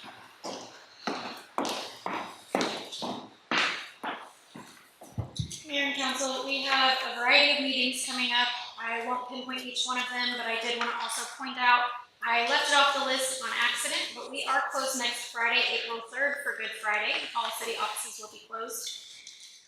April 10th is LCRA Steps Forward Day. They are doing a creek cleanup event.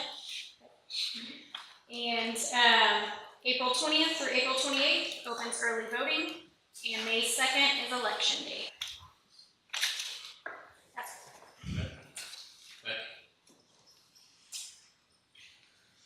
Discussion and possible action regarding the request from County of Lampasas Rodeo Association for hot funds for the Roundup Rodeo in the amount of $10,000.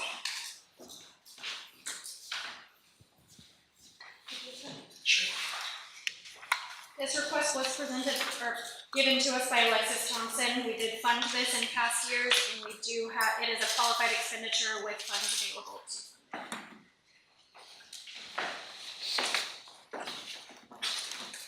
Mayor, council members, good afternoon. Yeah, we want to talk about rodeo. So coming up on the season, we've got our event coming up again this year. It'll be held, it's a 4-day deal. It'll be April 22nd through the 25th. Like I said, this was approved last year, and we're trying to build off of the momentum that we've had. We had a really successful event last year. It's been going through kind of a building stage, but we're getting better. And so we just want to try to keep that ball rolling. Hopefully y'all have some questions for me. We've got some stuff that we could go over. We've got some numbers and things, and we're pretty excited about it. We put some new things in for this year, and just trying to get the community involved and get some more support for it. So. What are some of the new things that you put in this year? Well, the first thing is we're trying to do a special kids rodeo. That'll happen on Thursday. And so that's a really neat event. A lot of people have done that. We've kind of looked at that and copied that from some other events. And we're pretty excited about that. So that'll happen on Wednesday. We're doing a senior class sponsorship for Cat Scramble this year. So trying to get some senior kids involved, get some money to donate to them, and just trying to get more community involvement as a whole. So that's just a couple highlights. So how exactly are you using the $10,000? Because traditionally, I know this is traditionally it's used for advertising to bring people from outside. So how are y'all using the $10,000? Well, it would be for that. It would be for advertising. We had about somewhere around 200 contestants, just contestants, last year. We're hoping to get about 300 or so this year. And then, of course, we want to see, we have an issue with seating. We're trying to sort that out, but we want to see about 5,000 seats filled. So we're looking to do that. So yeah, we're going to try to promote this and use the funds for. That's what I'm asking. How do you plan on using the funds? It would be through several different advertising methods. So things like the banners, the social media, the promotion toward the contestants, lots of different avenues. Is all of the 10,000 going to be used for advertising, or is there going to be some that's used for general expenses? No, I think it would all be toward a promotion type expense. So, yeah, we're donating a lot of our own toward that. We're bringing some sand in. We're doing little things for the grounds, trying to get those up to par. We've been working on that quite a bit, dragging it often, getting it watered, getting it kind of back into shape. But no, as far as the 10 grand, that would be toward promotional type expenses only. So this year, will y'all bring back a breakdown of what y'all spent? Sure, yes, ma'am. We can provide you with some documentation if that's needed. Absolutely, happy to do that. Is there a way to track kind of beds and heads? I think we've ran into this over a few years. Yeah. Just so, everyone has the same question. How are we tracking this? Yeah. Wayne and I were just talking about this, trying to look at kind of holes in our bill here. I think that's one of them. I think we just need to get with the hotels and with some of the people and kind of get a better way to do that. As of right now, we don't have good data on exactly who's checking into a hotel and staying there and that kind of thing. But it is bringing in a substantial amount of people from even out of state. There's a lot of tourism that comes with this. I think it's about 40% of the contestants were actually from out of state. And of course, it's sort of a deal where they've got their own fans and they follow them. And so, yeah. But you bring up a good point, a little bit of a hole. We need to work on that. We need to get a way to get some data that will show where they're staying and how much is there. I saw in your application that y'all are doing online sign up, I guess, and yes. You mentioned on that app that Right, that was one of the first ideas we had to try to start tracking that a little bit better. And then for the tickets, Alexis has done a lot of work to try to get it where we can track where they're coming from and a little more information about who's purchasing tickets for just viewership. So I talked to one of the hotels today actually, and they said that there was about 30 people per night at one of the hotels in town. I don't know if they didn't say if that was up or down, but that's what they're saying. It's about 30 per night on that last year's weekend. okay, So sure. um, And then just to interrupt you real quick, sorry to do that, but there's a lot of just additional stuff that comes with that. Just a lot of they're bringing a lot of money in towards for vendors, bed and breakfast, food, things of that nature. So yeah, I definitely understand that. One thing I had a question actually, this is on our policy. I just saw this when I was reading through this last night. It says the application needs to be submitted 60 days before the event, and then it was submitted on March 2nd. Yes, but we've historically, for several events, I mean, I think even Spring Ho and some of the events we approved earlier this year, it's just to make sure that they get considered and processed in time. Is there like a verbiage we can change in that policy? Yeah, then? absolutely. But I just I don't want to do it for some groups and then not other groups. It just doesn't seem fair. Absolutely. I don't know. I'm just a man. You talked about increasing your contestants by 100. Is that part of what you see for the heads on bed? I'm sorry, what do you mean by that? Yeah, we expect to see more contestants coming. We're hoping this grows, and that we should directly result in more heads on beds. Yeah. Do you know that they're coming out of town or out of state? Or Most of them are. I mean, if we go off of previous data, about 40% of contestants are from out of state, and I don't know that. I think we only had about 4 contestants from local area. And very few locals last year. Almost none. Now, I know this is budgeted, but how much did we budget in Fund 40 for stuff that pops up like this? 25,000 we currently have.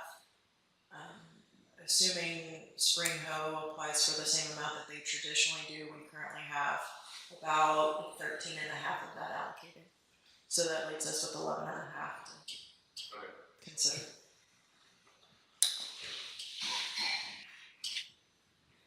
Any other questions? I mean, is there a game plan, like long-term plan, like where y'all are just fully self-sufficient? Yes, I would hope so. Yeah, like I said, this has kind of been a building process, and we can see it going that way. If we get some more sponsorships and build some momentum here, yeah, I don't think this is something that would be an every year ask, but I think it's going in a good direction. And right now, it would be pretty crucial on the success for this year's rodeo. Absolutely. Yeah, I know we all joining in. It's definitely made at least a little more organized. With y'all teaming up now. So. I appreciate you saying it. Yeah. Is this the second or third year out at our rodeo, city rodeo? 4. I think it's technically number 4, but it's had some ups and downs. Had some rebuilding years, trying to get things back in order. Aaron, can you clarify when groups apply for hot funding, they don't necessarily have to use it for only advertising, they can use it for other things, correct? They do not, and that's identified in our application. There are several different uses. While yes, advertising is the more traditional use of hot funds, it can be used for convention and visitor center, that's why the chamber gets a portion of it. And one of them is specifically expenses, including but not limited to promotional expenditures directly related to sporting events in which the majority of participants are tourists who substantially increase economic activity at hotels and motels within the city or its vicinity. So no, it does not have to strictly be advertising. I make a motion to approve hot funding request of $10,000 of the County of Lampasas Rodeo Association for hot funds for the Rail Roundup Rodeo. Second. Any other discussion, questions? All in favor? Aye. Thank you, guys. Thank you. Thank you. We hope to see you there. 4.2, discussion and possible action regarding modifying the city of Lampasas approved 2026 holiday schedule to include Juneteenth.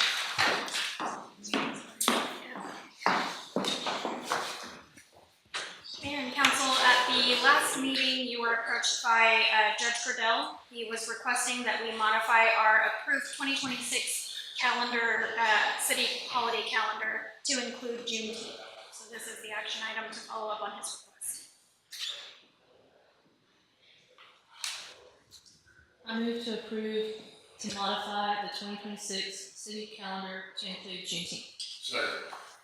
I have questions Wait, and okay. concerns. I have talked to some of our members in our community from the Black population, and they are more, people I've talked to have more concern about getting recognition through education and awareness more than accounting for a city holiday for our employees.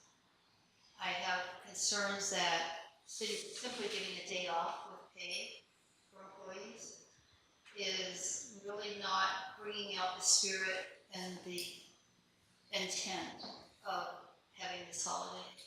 It's an important holiday, but I'm really concerned that since it was approved in 1979 for the state of Texas, we haven't acted on it. I don't know why we haven't approved it previously, or if it has. I believe it has come before us before, and we haven't taken action on it. So I'd like a little history on what that was and how come we haven't done anything before this, if somebody knows. It is a state holiday, and I think in most cities, it's It's county as well. and the county as well. The county is not. The county, Our county is not Juneteenth. there's Davis, he said it is. No, I called them yesterday. It is not. Oh, it's Bourbon County now. It's Cut it not. off. I did contact several other cities, and almost everybody does have it in their approved holiday schedule. Around the San Salvador, both Wakefield and. They have it in there? They do. I mean, I think it's something that we need to come to the times and let them have it. There's other ways to do education on top of it, but it's even a federal holiday now. Right. So it's not just a state and federal. So I mean, I'm for it. What does it cost the city? And should we wait till the budget? A paid day off for the city with salary and benefits is approximately $46,000. What happens if we have overtime for emergencies, like how much is They're paid time and a half. The fire department will receive a full shift, a 24-hour shift at time and a half, plus I believe it's either 8 or 10 hours at regular pay. And then on-duty police officers and dispatchers receive time and a half. And then if utilities are used or emergency in other areas, that would be an additional cost as needed basis. I don't see utility usage increasing, but anyone that's called out, for example, there's an electric outage, anyone that's called out to respond to the electric outage, a water issue, whatever, will then be paid time and a half in addition to the 8 hours. The 46,000 that you said, that already includes the fire department, right? That's at straight pay, it doesn't take into account the time and a half for the 24 hours. I ran that based off of a payroll period that did not have a holiday in it, so that's not included in that figure, so it's slightly higher. Best estimate without getting super deep into the weeds to get that. I'd suggest discuss it during budgetary time and maybe even look at taking another day away to add this if it's important. I would also like to see a survey done by the staff, because I'm not sure that I was able to find all of the holidays that were approved by other cities in our area, other Central Texas, to see how many holidays we're looking at in other cities, and whether we're actually in par to where we should be.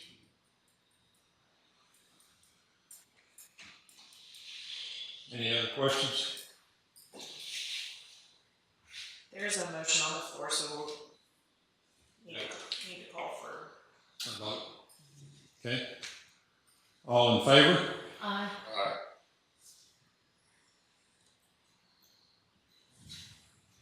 Aye.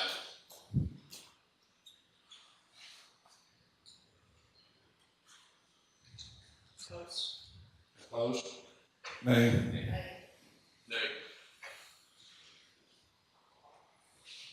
So we have 34.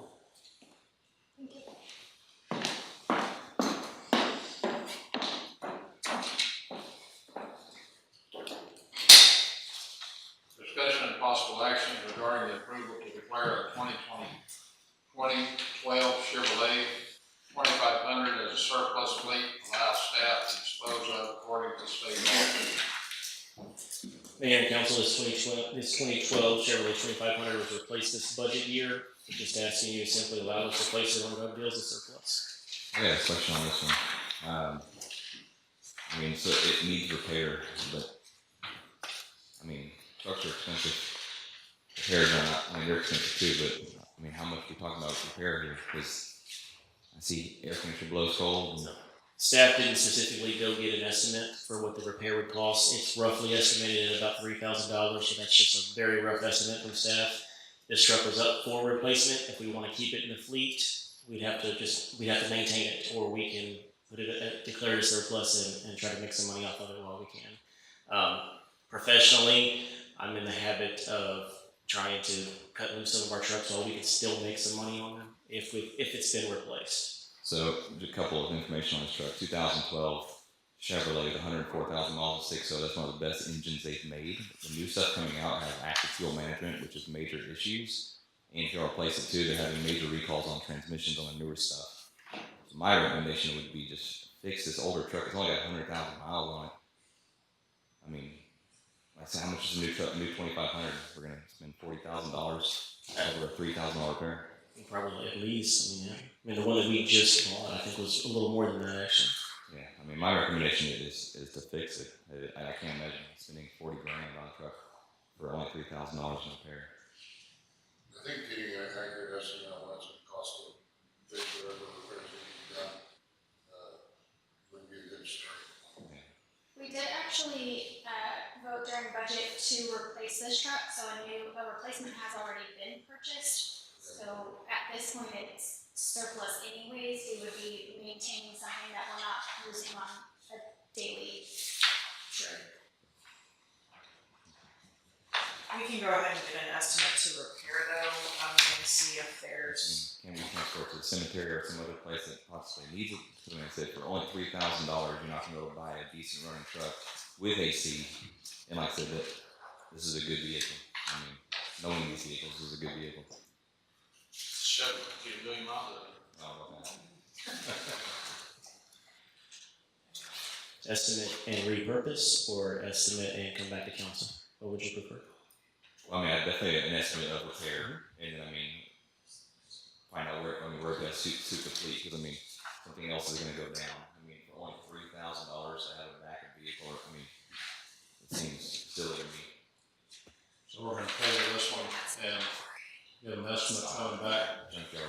What would you think the value of that would be, Edward? Sir? What would you think the value of the vehicle would be once it's repaired? So, I mean, I looked this up, trading value of this truck, not counting utility beds, around $9,000. That's trading, not even private party sale. Okay. So, I mean, like I said, the only thing I saw in there, yeah, the door panels kind of jacked up. You know, it's got some normal wear and tear, but I mean, for a work truck, I mean, y'all don't take utility beds off and they'll sell them, right? Y'all sell them their fleet, leave the beds on. Utility bed is what, $5,000? Well, it depends. I mean, we've paid substantially more for them, but we've found over the years the utility beds, taking the abuse that they get, a lot of times by the time you're looking at replacing it, they're in significant need of repair as well, you know, in terms of the doors, hinges, latches, such. Yeah. But we can look at it on that, it's not a problem. I also want to include this number that you're looking at, that anticipated sale price, that just is our minimum. I mean, we're not going to take anything under that. We can always change that. When I listed on gov deals, if you prefer that we don't take less than 15,000, I can put that in. Yeah, I definitely don't want less than $5,000 or $4,000 if it's a $3,000 repair. So, I mean, because in that case, you know, fix it and then auction it off with a fully running vehicle makes more sense to me. Is a 14-year-old truck something that would be, in your mind, fixable enough to make it work another 10 years or 5 years? Probably asking a very biased person, but yes, 100%. I mean, I drive. Depending on what we're using. just generally not broken. Correct. You drive like an old tube Chevy, don't you? 14, not Shepherd.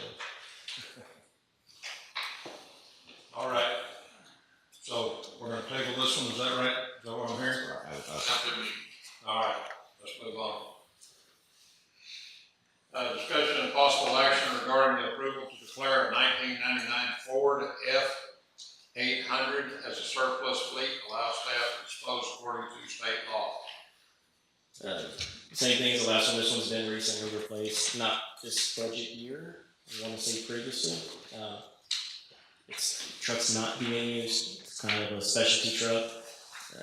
Electric department would like to cut this one loose and potentially budget for possibly use lunch truck in the next budget year to something that's rated to lift the heavier transformers that they're purchasing.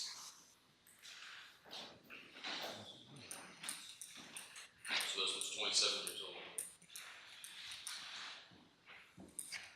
old. I'll make a motion to declare 1999 Ford F-800 as surplus fleet and allow staff to dispose of as state law allows. Second.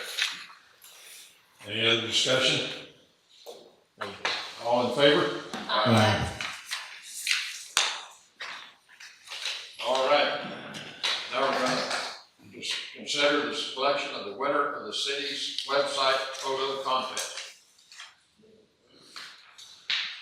And who will give us a motion? What do we got? Six. My goodness, there's a lot of pictures on this. How are we gonna do this one, Taylor?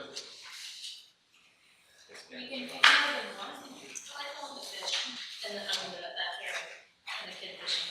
Oh, yeah, that one right there. Entry four. Entry four. Make a motion, entry four. I'll say it. Anybody else? Okay. We've got a motion for entry 4. Second? Second. All in favor? Aye. Oh, that's good. Nay.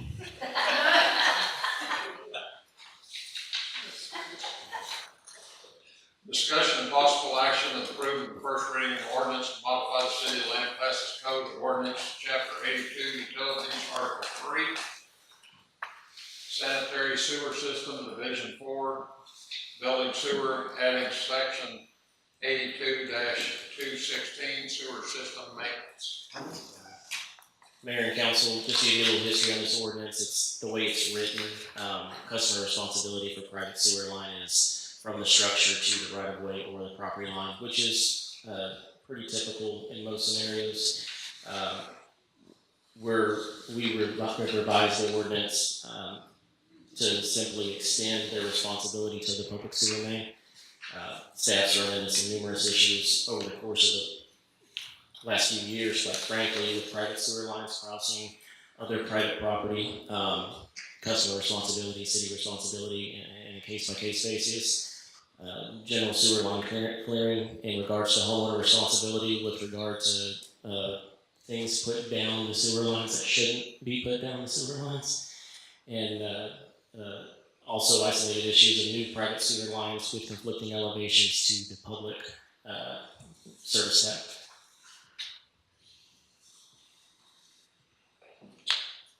I move to approve the first reading of an ordinance to modify the City of Lampasas Code of Ordinances, Chapter 82, Utilities, Article 3, Sanitary Sewer Systems, Division 4, Building Sewers, adding Section 82-216, Sewer System Maintenance. Second. Any other discussion? All in favor? Aye. 4.7, discussion and possible action to approve the change order for the CDD 23-0267, otherwise known as a Community Development Block Grant CDBG project in the amount of $29,447,000. Mayor and council, this is simply just a change order. The CDBG project, the grant in itself doesn't cover the change orders. Engineering and staff has discovered a few things in the field that need to be remedied while contractors are on site. This is simply a change order to remedy those issues. I would like to point your attention to item number 5, the addition of a 24-inch culvert to the Spring Street crossing. That is to alleviate the issue that Mr. Atkins expressed during the last council meeting in the public comment. And this helps with drainage. Yes, ma'am.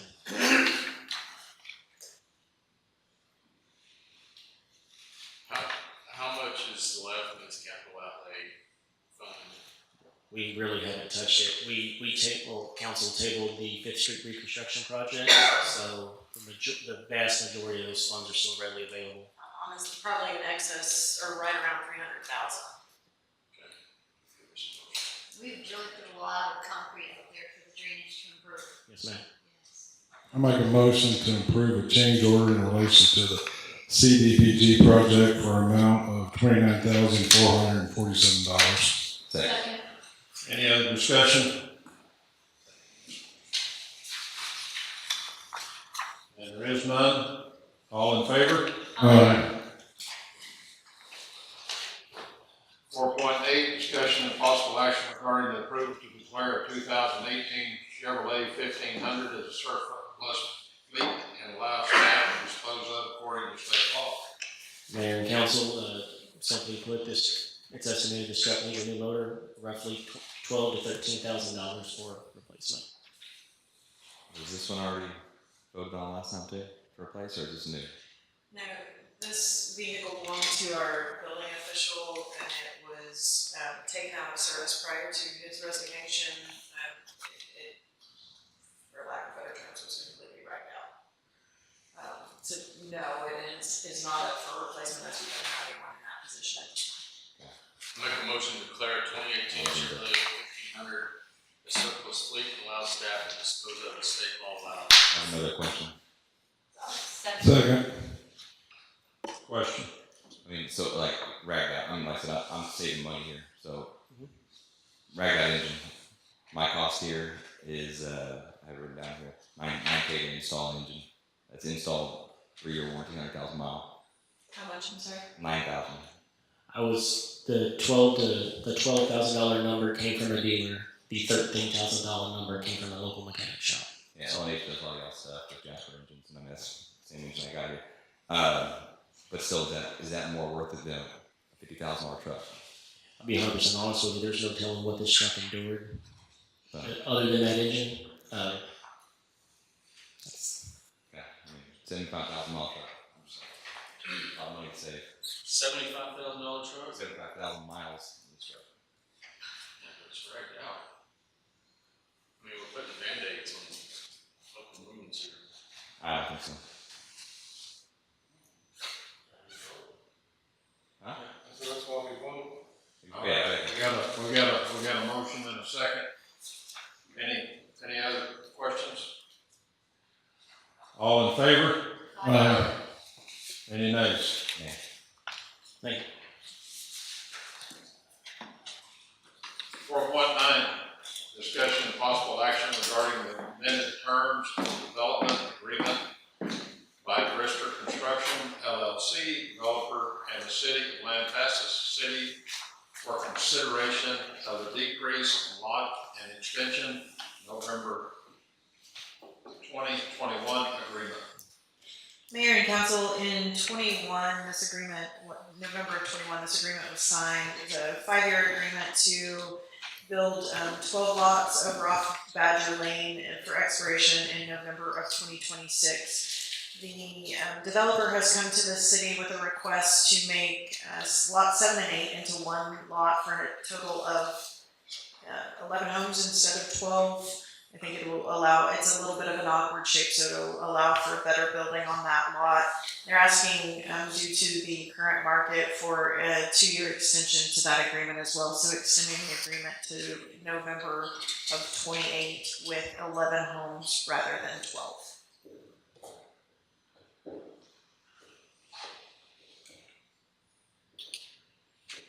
I have a motion. Brady, can you scroll down some more, please? Make a motion to approve amending the terms of the development agreement by between Bristol Construction LLC, the developer, and the city of Lampasas for consideration of a decrease in lots extension of the November 2021 agreement. Second. Any discussion, questions? All in favor? Aye. Abstain.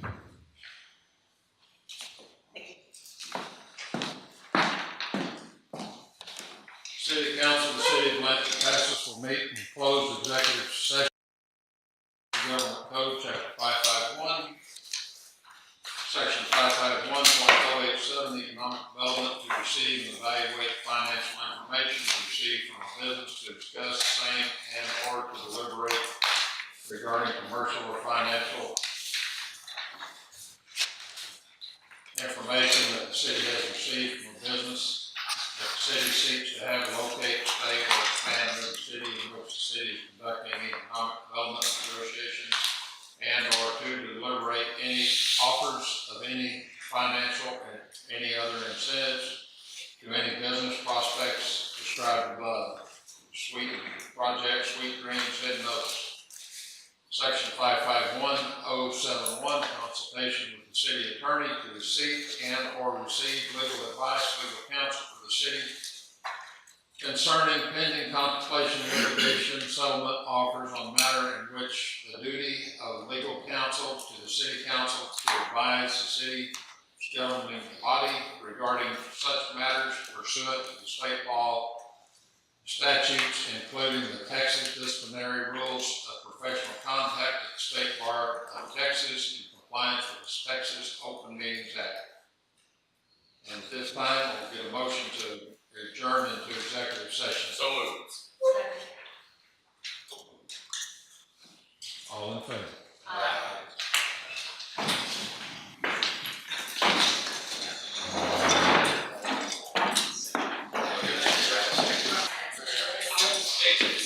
Still here.